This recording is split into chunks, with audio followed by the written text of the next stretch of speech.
Tidak bakal mulai tadi dia. Sudah connect. Dengan Bapak orang sana.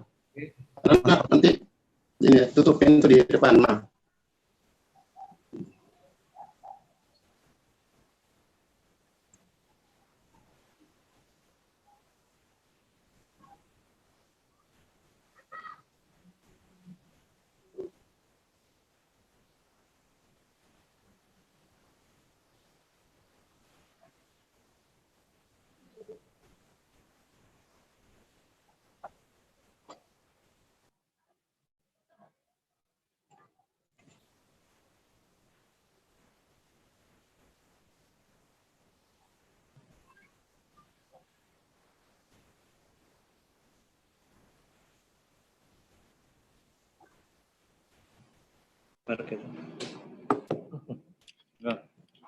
Pak Nus. Pak Nus. Ya. Terdengar Pak Nus? Suara terdengar jelas. Yes.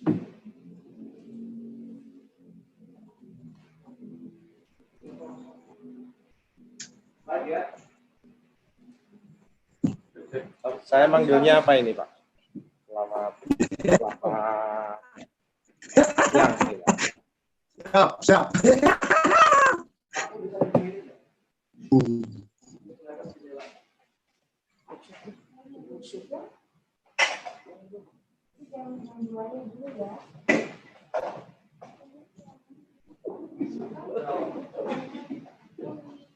Tutup nggak? Nggak apa-apa.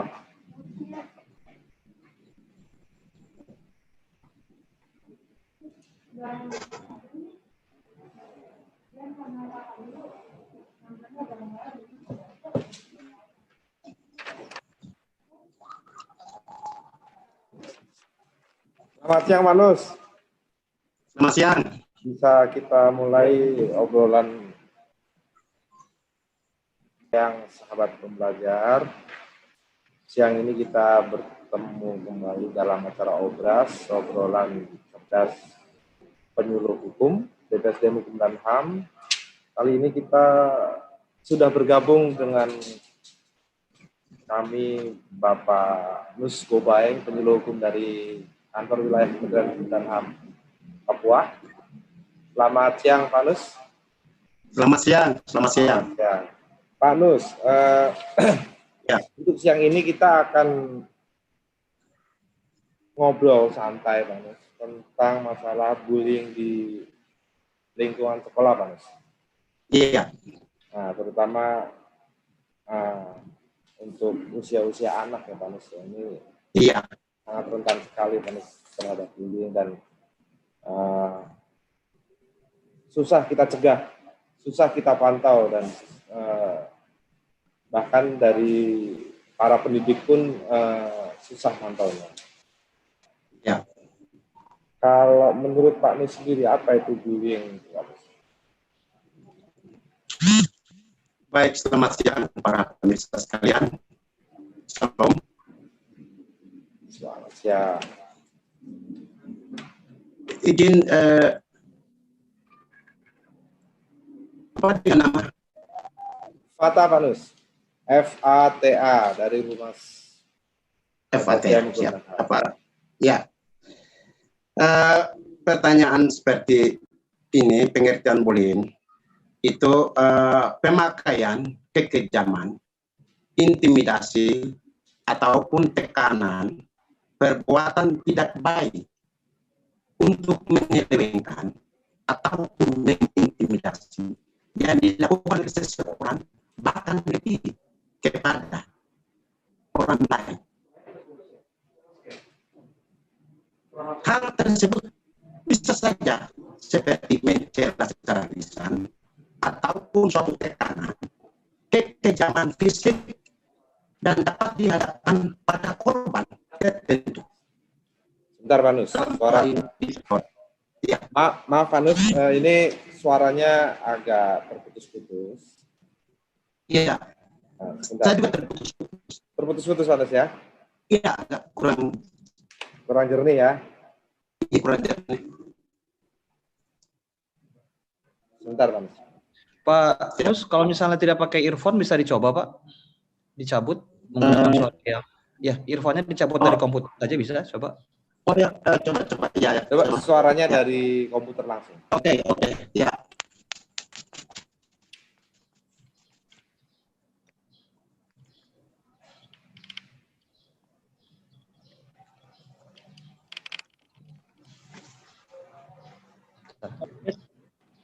Coba tes Pak.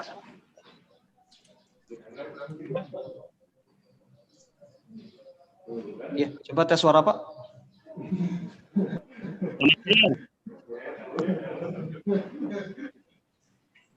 Halo Pak. Iya. Iya. Masih ya?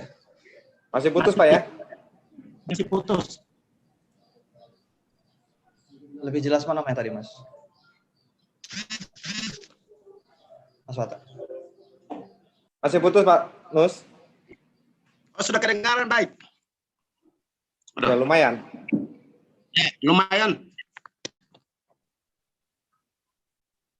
Nah, tadi sampai mana Pak Nus? Tadi sampai pada penjelasan tentang bisa diulangi aja Pak Nus, pengertian dari bullying atau baik, pengertian bullying. Ya. Itu pengertian bullying adalah pemakaian kekejaman, intimidasi ataupun tekanan, perbuatan tidak baik untuk menyelewengkan ataupun mengintimidasi yang dilakukan oleh seseorang atau lebih pada orang lainnya. Jadi, dalam hal tersebut melingkupi celaan secara lisan ataupun suatu tekanan, kekejaman fisik dapat dihadapkan pada terjadinya korban tertentu. Dalam hal ini anak-anak di sekolah. Seperti itu, Pak. Apa contohnya Pak Nus? Iya, kalau bullying itu sendiri itu ada 4 kategori keadaan bullying di sekolah. Yang pertama itu secara verbal. Verbal itu seperti hinaan, cemo, ejekan, kecaman, fitnah, itu termasuk dalam bullying secara verbal. Terus yang kedua itu bullying juga bisa secara fisik. Fisik itu antar teman saling mendorong, mengambil pena, pensil, atau dengan cara-cara kekerasan, memukul, bisa juga mengambil barang orang lain. Itu bullying secara fisik. Yang ketiga, bullying juga secara relasional. Itu anak itu menyendiri, pengasingan, isolasi. Kepribadian ini bisa meliputi tindakan yang menyelinap, misalnya pemikiran kasar, tatapan mata, tarik nafas, kemudian tertawa mengejek dan lain-lain itu. Kemudian bahasa tubuh yang menjela, itu maksud siapa seperti itu. Itu termasuk dalam relasional. Yang keempat itu Pak, bullying itu bisa terjadi menggunakan elektronik, medsos. Itu kirim gambar, coret-coretan gambar dalam bentuk-bentuk apa. Kemudian juga menakut-nakuti dengan tulisan-tulisan yang memunculkan identitas seseorang. Dan itu dilakukan oleh anak-anak yang sudah ada kemampuan mengelola IT dalam hal ini elektronik. Jadi itu yang empat, Pak. Jadi ada 4 ya Pak ya? Gitu ya. Ya, 4.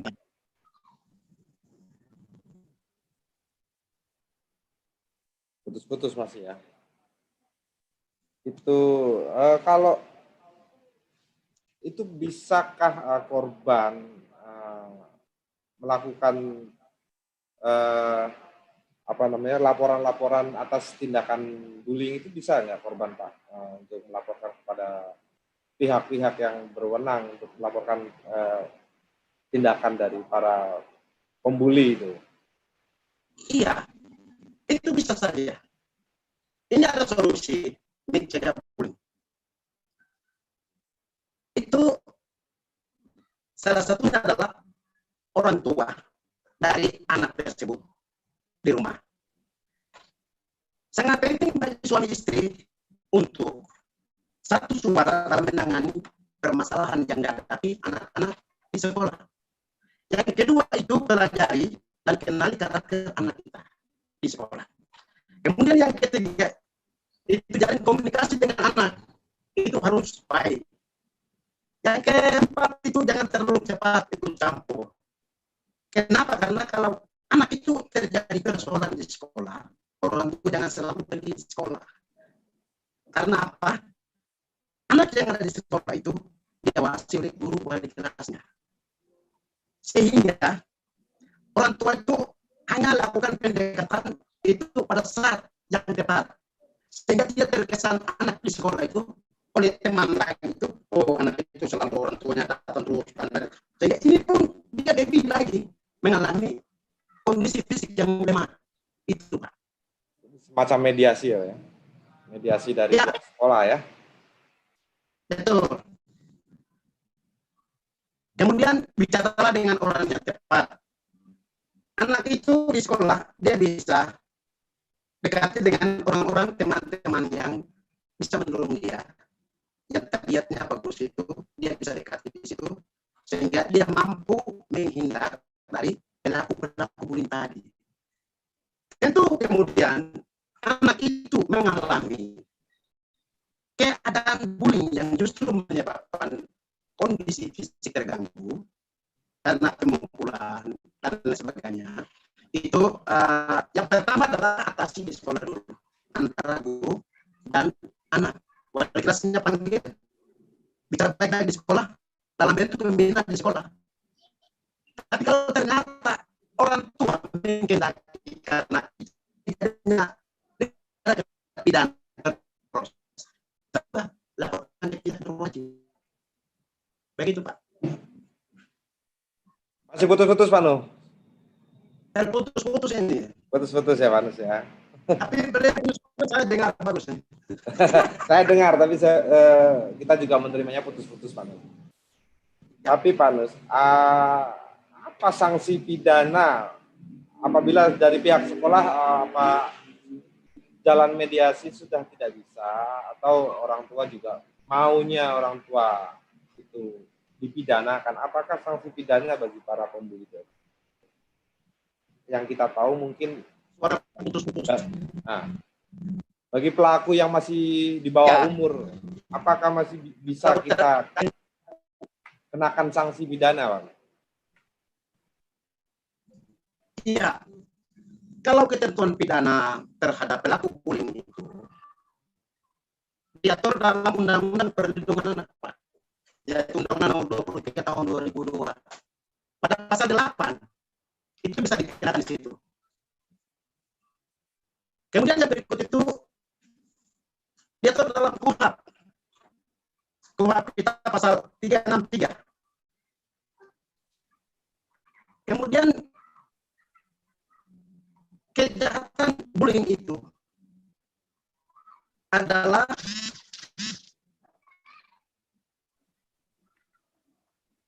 bukan delik aduan, tetapi pelaku itu bisa saja diproses tanpa pendekatan media sekolah, orang tua, tanpa komunikasi pun dia bisa diproses karena dia bukan mengandung delik aduan. Kemudian terkait dengan sanksi yang lain dari sekolah, sebaiknya pihak sekolah pendekatan dengan pihak orang tua dulu, karena kalau pihak sekolah anak itu berturut-turut sehingga mau pindahkan sekolah, itu juga menyebabkan pertumbuhan terhadap karakter, kemudian psikologis itu bisa terganggu. Sebaiknya pihak sekolah orang tua bicarakan baik, duduk di sekolah baik-baik, kasih nasihat baik-baik, dan keluar baik-baik sehingga anak itu tetap di sekolah. Itu yang penting. Sebab kalau bagi saya kalau anak kalau dipindahkan dari sekolah itu justru mengganggu pertumbuhan psikologis dia.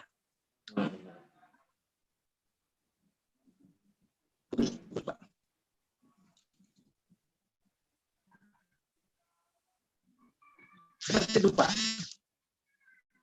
Termasuk sanksi perdata juga ya, Pak Nus ya? Bisa, Pak Nus? Sanksi perdata bisa terjadi. Sanksi perdatanya juga bisa terjadi. Kalau bullying di sekolah itu kan ada geng di sekolah kadang. Dan di geng di sekolah itu kan sering juga bisa ada orang belakangnya. Jadi kalau terkait dengan nilai, terkait dengan dia punya mata pelajaran, sehingga di situ terjadi kelalaian administrasi dari pihak sekolah, itu sanksi perdata itu, Pak. Karena masalah perdata bisa terlibat di dalam. Nanti tidak dari jenis bullying apa yang dia terima. Kalau memang ternyata fisik, ya pidana. Seperti itu, Pak. Nah, ini pertanyaannya, Pak. Ada pertanyaan menarik nih. Ya. Apakah memberhentikan atau mengeluarkan seorang anak dari sekolah itu sudah pantas diberikan, Pak? Bagi yang membuli ya, jika ada anak sekolah yang membuli temannya, apakah sudah bisa diberhentikan dari sekolah itu sudah pantas atau belum? Itu kembali tergantung tahapan proses pimpinan dari pihak sekolah itu sendiri. Kalau anak itu baru memulai bullying, terus perilakunya tidak menunjukkan hal-hal yang mengkhawatirkan dalam pelajaran sekolah, tahapan awal jalan dulu. Artinya di sini anak tersebut sudah keterlaluan, Pak Nus. Sudah, maksudnya begini, anak itu sudah di luar batas dalam membuli temannya, dan orang tua dari korban ini mengajukan perkara ini ke pihak-pihak yang berwenang dan meminta anak itu diberhentikan dari sekolah. Apakah itu sudah pantas, Pak Nus? Ya, kalau ternyata anak itu membandel, sudah melewati batas-batas tahapan pembinaan diatur oleh sekolah, ya sebaiknya, kalau bagi saya, keluar anak itu dari tempat ke tempat lain. Kalau bagi saya tidak, anak tetap di situ, tetapi sanksi yang lain, mungkin tahan kelas, seperti itu bisa lakukan. Kecuali dilakukan memang membuli lalu anak itu korban yang menyebabkan nyawa habis, ya itu sudah prosesnya sudah lain, anak itu wajib dikeluarkan. Tapi sepanjang anak itu dalam batas wajar, sanksi-sanksi lain seperti tahan kelas, ya, sanksi-sanksi yang tidak terlalu berat ya Pak Nus ya. Kecuali kalau misalnya bagi anak yang sudah dewasa, SMA, anak kuliah, kalau kuliah itu masuknya anak-anak bukan ya Pak Nus ya? Kalau anak kuliah itu. Bullying itu berlaku di lingkungan sekolah, ada kondisi di mana masih saja. Di lingkungan sekolah ya. Nah, kalau misalnya anak usia sekolah SMA atau anak usia mahasiswa, apakah sudah pantas diberikan sanksi tersebut? Sanksi dikeluarkan dari sekolah, misalnya? Ya, kalau batas umurnya sudah melewati 18 ke atas kan bukan anak lagi, tapi itu sudah dewasa. Ya, sudah kalau kuliah itu sudah dewasa sehingga ya itu tadi pembinaan di tingkat kuliah, di tingkat SMA jalan dulu. Kalau ternyata dia melebihi, wajib memberikan sanksi itu. Bagian dari efek jerah untuk pertumbuhan masa depan anak itu sendiri. Itu perlu Pak. Supaya bullying itu jangan di lingkungan. Nah, sekarang nih Pak, usia SMP. Anak usia SMP sekarang cara membulinya itu sudah meniru anak-anak usia orang dewasa. Ya. Itu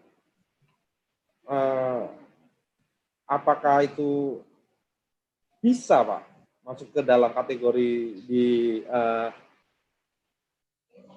yang tadi saya sebutkan diberhentikan dari sekolah itu, usia anak SMP ya, tapi dengan cara membuli orang dewasa. Ya,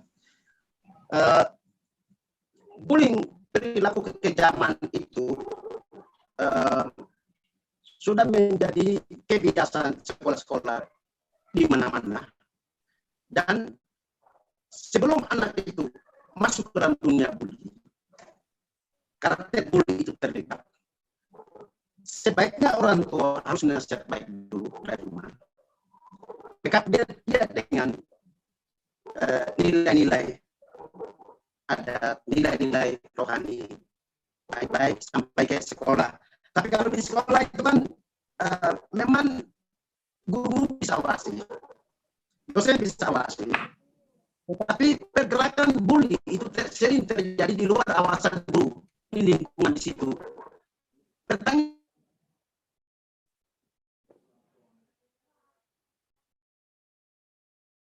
Terputus-putus mana?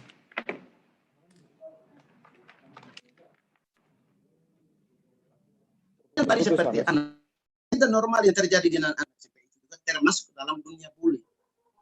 Tapi proses hukumnya itu tadi. Nanti kembali ke sekolah dulu. Kalau sekolah melihat tahapannya sudah seperti sudah melewati batas-batas pembinaan, ya bisa saja diserahkan kepada pihak berwajib. Tapi sebaiknya kalau anak-anak di bawah mediasi dulu kita ya. Suara terputus. Terputus, Pak Nus. Ya. Mungkin Pak Sopi ada pertanyaan?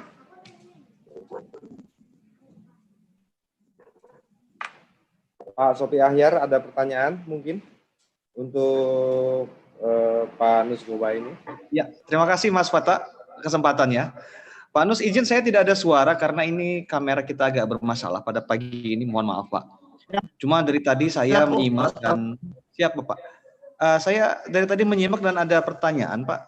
Cuma nggak tahu kondisi saat ini di mana pembulian terhadap anak-anak sekolah itu semakin meningkat Pak. Sementara zaman dahulu kala itu orang-orang bicara kalau dipukul guru dikit-dikit sekarang itu tangkap polisi. Sementara zaman dulu ditabok, di kekerasan fisik oleh guru itu seperti dianggap namanya pendidikan bagi anak supaya sopan. Nah, pandangan Bapak terhadap anggapan masyarakat mengenai dikit-dikit lapor ini bagaimana Pak? Apakah pola pikir orang tua atau pola pikir masyarakat kita yang masih berpikir bahwa didikan itu harus dikerasi atau cukup dengan yang sebatas dibiarkan saja atau bagaimana Pak? Izin Bapak, terima kasih. Nah, ya, selamat siang Pak Sof, terima kasih. Zaman kita dulu itu semacam anak-anak itu takut guru, antar sesama murid saja takut komunikasi. Itu masa-masa lalu. Tapi dengan adanya kemajuan zaman yang sudah berubah ini, itu semakin hari semakin gencar anak-anak itu mendapat bully di seluruh lingkungan sekolah.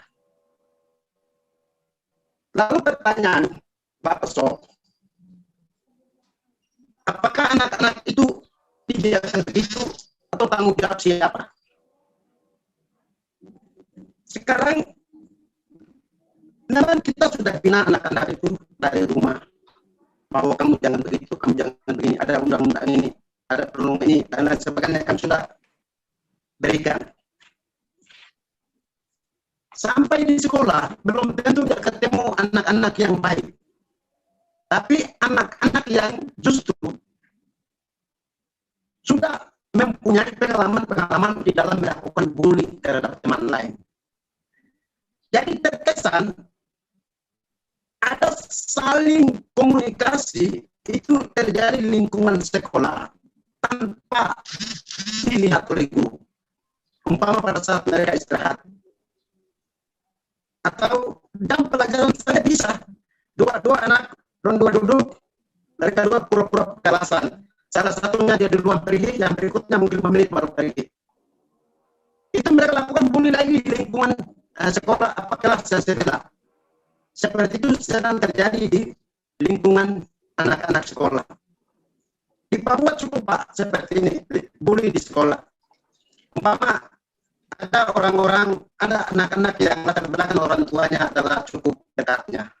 Dia hadir dengan seragam yang bagus, sepatu yang bagus, atau dari sisi lain, mungkin anak itu mempunyai kemampuan pengetahuan di sekolah, seringkali dapat juara 1, 2, dan sebagainya. Anak-anak itu memiliki kejiwaan sentimen tinggi, ego tinggi dalam rangka menaklukkan anak-anak lain. Dan itu bullying itu sering terjadi di situ. Yang sekarang adalah, saya lihat bullying di sekolah itu, keterlibatan guru-guru mendata anak-anak yang suka bully di sekolah itu harus ada, itu harus pendataan harus terjadi di sekolah. Kemudian anak-anak itu punya orang tua secara khusus dari pihak sekolah, panggil lagi di sekolah untuk sampaikan bahwa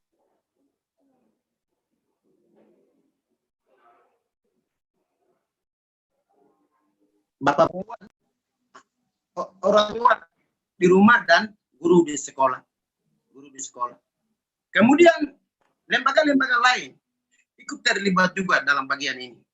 Karena kita lihat lingkungan sekolah itu lingkungan yang dianggap sudah tersistem, tetapi justru terjadi bullying di sekolah. Untuk itu pada kesempatan ini kami sampaikan bahwa anak itu harus jaga baik, didik baik oleh orang tua di rumah dan juga oleh guru-guru agama yang ada di setiap agama kami masing-masing. Lalu tokoh-tokoh tua-tua itu pun ikut terlibat untuk memberikan yang terbaik bagi anak-anak itu, bahwa bullying semua itu ya, semua panusnya berperan ya. Ya, semua berperan. Seperti itu Pak Sof, makasih. Baik Pak Sopi, itu jawaban dari Pak Nus. Terima kasih Pak atas jawabannya Pak. Nah, sekarang nih ada satu pertanyaan lagi nih Pak Nus dari saya. Sampai sejauh mana penyuluh hukum, terutama dari kantor wilayah Papua, dalam mensosialisasikan sanksi-sanksi hukum terhadap para bullying itu, Pak Nus? apakah Bapak sudah pernah mensosialisasikan atau dari pihak lain pernah mensosialisasikan tentang hal ini? Ya, ya. Kalau tahun lalu itu memang karena ada kegiatan di sekolah-sekolah SMK, itu sekaligus kami sampaikan tentang untung dan ruginya anak-anak yang masuk ke dalam bullying. Sebab bullying seketika terjadi persoalan hukum, pasti anak-anak akan diproses hukum. Seperti itu kami sudah sampaikan. Tetapi tidak selalu.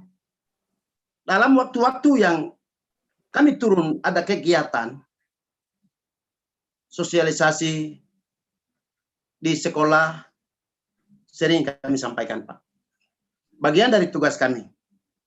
Tapi kami harapkan di sini semua pihak terlibat untuk terus memberikan informasi bullying, karena memang masalah istilah bullying itu belum tahu hari ini di sekolah-sekolah.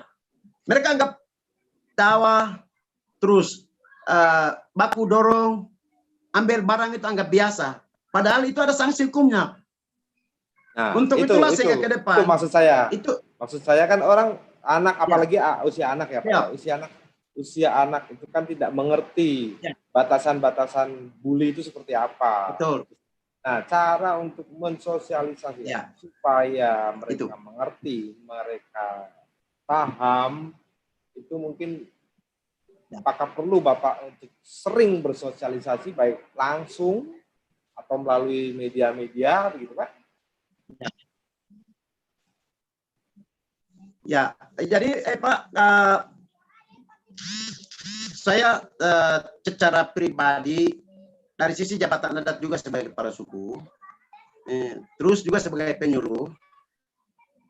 Pada saat acara-acara umpama Bapak wisuda, kepala suku?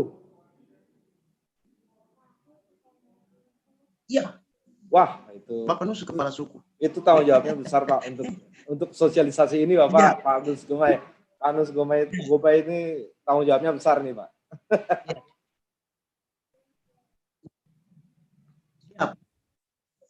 Maaf Pak, jadi izin, itu pada saat acara syukuran wisuda, itu kan ada ibadah Pak.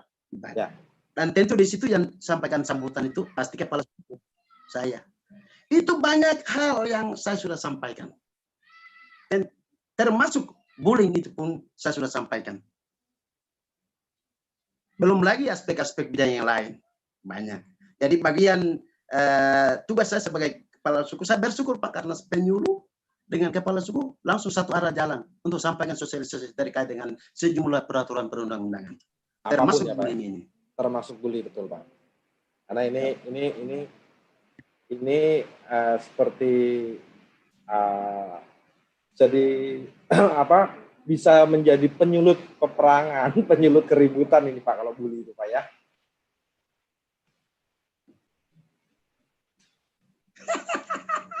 Biasanya kan biasanya kalau di penyuluh Papua, turun untuk kalau di Papua itu kan biasanya itu awalnya dari bully Pak. Jadi penyuluh turun di lapangan itu kan ada aspek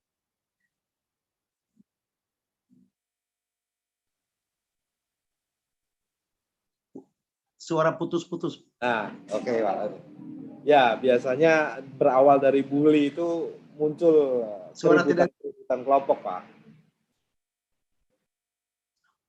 Ya, jadi itu bagian tugas lain sebagai penyuluh.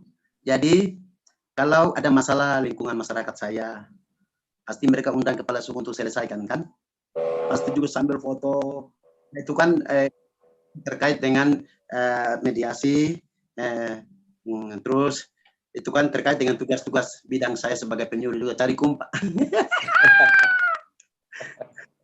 Baik Pak Nus Gomay, sudah 31 menit kita ngobrol. Semoga kasus ini berkurang, terutama di Papua. Ya. Terima kasih Pak Nus Gobay sudah bergabung bersama kami. Kapan waktu kita ketemu lagi, baik langsung maupun melalui virtual, Pak. Dan semoga sukses selalu buat Pak Nus Gobay dan Kementerian Hukum dan HAM. Baik, bisa saya tutup Pak Nus? Siap. Terima kasih. Terima kasih Pak Nus. Baik, sahabat pembelajar. Ya, terima kasih banyak. Ya, Pak Nus. Baik, sahabat pembelajar, sampai di sini dulu perjumpaan kita di acara Obras Pemilu Hukum. Semoga bermanfaat dan sukses selalu buat kita semua. Salam pembelajar.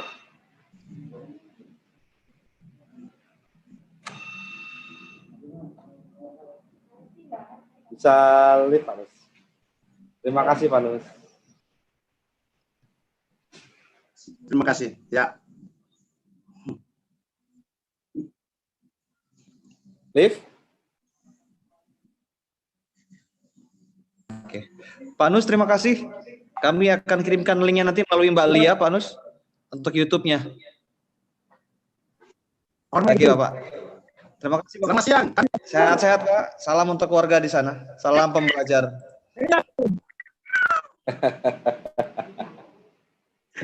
Kapan main Jakarta, Terus? Corona tahan kita, Bos.